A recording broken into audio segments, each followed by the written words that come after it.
Hi there, welcome on board. Today I want to share my thoughts and break some misconceptions about this camera. And no, I'm not gonna go through specs or the build quality because there's plenty of videos like that already out there. I'm just gonna share some of the footage I have shot and talk about the features I've used most in this camera. In this video I will also focus more on the video aspect rather than the photo, because to take photos it has 30.3 megapixel full frame mirrorless sensor. I don't think you need to know anything else, it's just superb. So I bought this camera 4 months ago, and the main reason why I bought it was because it's the cheapest full frame mirrorless camera that has C-Log in it. If you're not familiar with what is C-Log, then basically it's a format that allows you to capture flat image, like this one.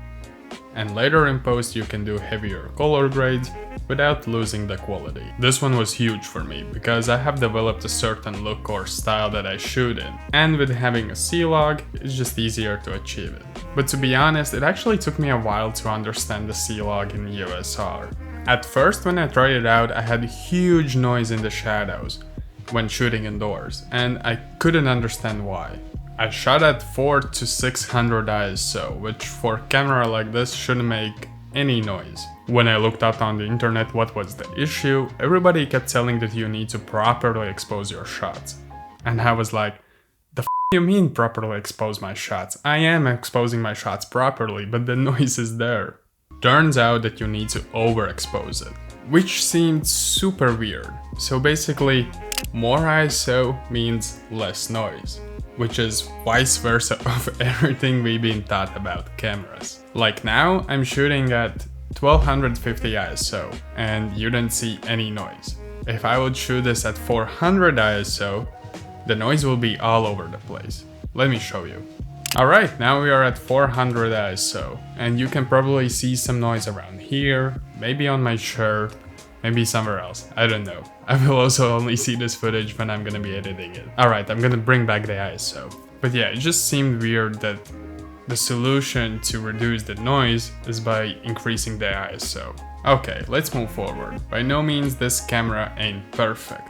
And for 2021, it has its drawbacks. So let's go over a few of them.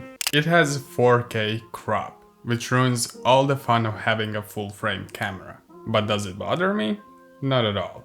I shoot everything in 1080 and it's enough for me.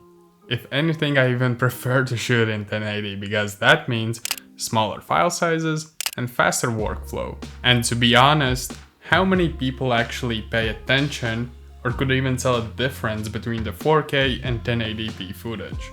My guess, not many. Which brings me to the next topic that surprised me the most. As I was watching reviews for this camera before I bought it, a lot of people said that it's sad that this camera doesn't have slow motion capabilities. Wrong, it does have it, but you had to unlock this feature in the camera menu.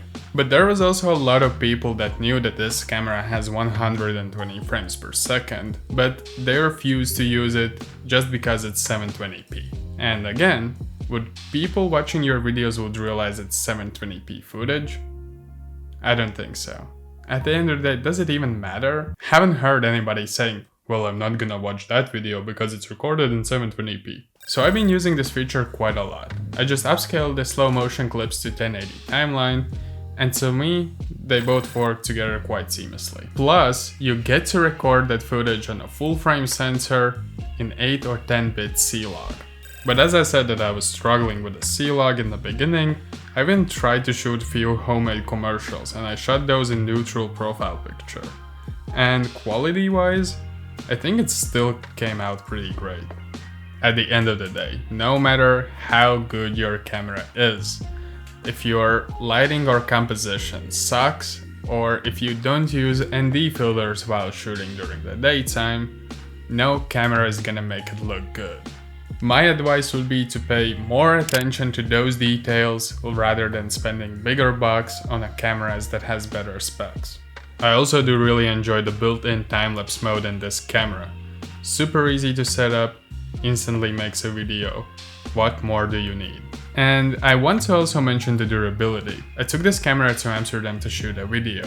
I used it the entire day, and it was freezing temperatures outside, like really freezing. If I'm not wrong, it was something around minus 15 degrees. And we all know how fast the cold can drain the batteries. And I didn't even manage to use 2 whole batteries, despite filming nearly 12 hours. In conclusion, I really enjoyed this camera. It's super reliable, it looks good, it feels good, it produced great quality footage, and I'm pretty sure that this is gonna be my main workhorse for many years. It just does everything what I needed to do, and for me, it's just best of both worlds, photography and videography wise. So yeah, that's my thoughts on the features I use most in this camera.